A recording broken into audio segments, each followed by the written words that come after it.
नमस्ते दोस्तों, स्वागत है आप सबका मेरे चैनल राइट चॉइस नीरज में। आज हम आपको सुनाएंगे मौनी अमावस्या व्रत कथा। मौनी अमावस्या की कथा को लेकर जो प्रचलित कथा है, उसके अनुसार प्राचीन काल में एक ब्राह्मण परिवार कांचीपुरी में रहता था। पति पत्नी दोनों ही धर्मात्मा थे और धर्म पूर्वक अपनी गृहस्थी चलाते थे। इनका नाम देवस्वामी था और इनकी पत्नी का नाम धनवती था। इनके 7 पुत्र और एकमात्र पुत्री थी जिसका नाम गुणवती था। जब गुणवती सयानी हुई और तो देवस्वामी से धनवती ने कहा कि पुत्री के विवाह के लिए अब वर देखना चाहिए। ब्राह्मण ने अपने छोटे पुत्र को बहन गुणवती की कुंडली दी और कहा कि ज्योतिषी से इनकी कुंडली दिखवा लाओ, जिससे गुणवती के विवाह की बात आगे चले। ज्योतिषी को कन्या की कुंडली दिखाई। उसने बताया कि विवाह होते ही कन्या विधवा हो जाएगी।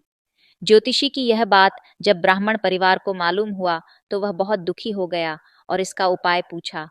ज्योतिषी ने बताया कि हे ब्राह्मण, सिंहल द्वीप में एक पतिव्रता महिला रहती है जिसका नाम सोमा धोबिन है। यदि कन्या की शादी से पहले सोमा आपके घर आकर पूजन करे और अपना आशीर्वाद दे तो यह दोष दूर हो जाएगा।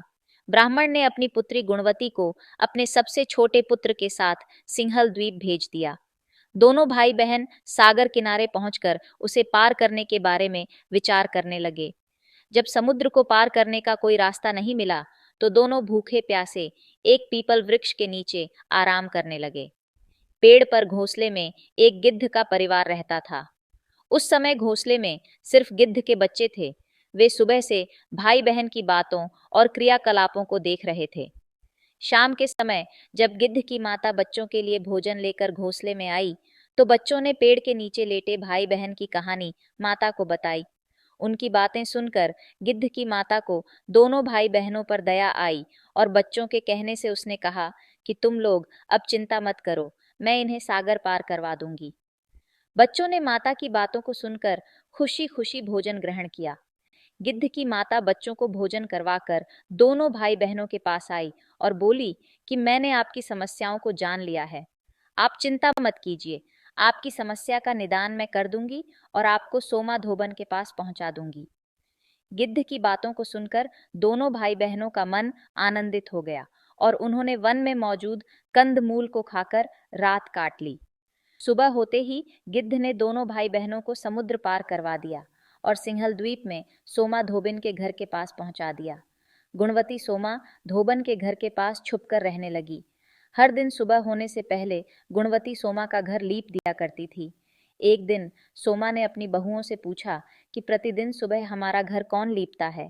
बहुओं ने प्रशंसा के लोभ से कहा कि हमारे अलावा यह काम और कौन करेगा।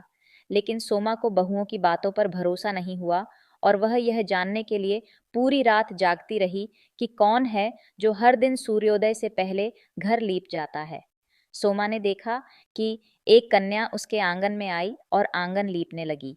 सोमा गुणवती के पास आई और उससे पूछने लगी कि तुम कौन हो और क्यों हर सुबह मेरे आंगन को लीप कर चली जाती हो। गुणवती ने तब अपना सारा हाल सोमा से कह डाला। गुणवती के बातों को सुनकर सोमा ने कहा कि तुम्हारे सुहाग के लिए मैं तुम्हारे साथ चलूंगी।